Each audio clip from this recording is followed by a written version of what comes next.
Hello, my name is Jacob Evans. I'm going to be showing you how to make a how-to video. Number 1, think of a topic. You can make a how-to video about pretty much anything you like, such as bowling or playing lacrosse. Pick something you are good at and already able to do. We are going to be using how to play ping pong for our example. Number 2, pick your topic. Your teacher should approve your topic and make sure it's okay before you start.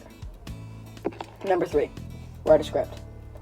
Make different steps on how to do your topic. Maybe add different ways or different examples. Number 4, record your video. You are going to do the thing your topic is on, step by step. Make sure you include everything you need. iPhones have great cameras if you need to fill with those. If you're filming a video on a recipe or a craft, you might want to face your camera downwards at your workspace. If you are doing something like a dance, make sure you can see your whole body doing the dance. Number 5, record a voiceover if necessary. If you talk in your videos, you might not need to. 6, edit your video to make it as perfect as possible. Add music, effects, overlays, cutouts, anything to make your video feel educational and fun. Finally, sit back and relax. Let people give you feedback and edit accordingly to that feedback.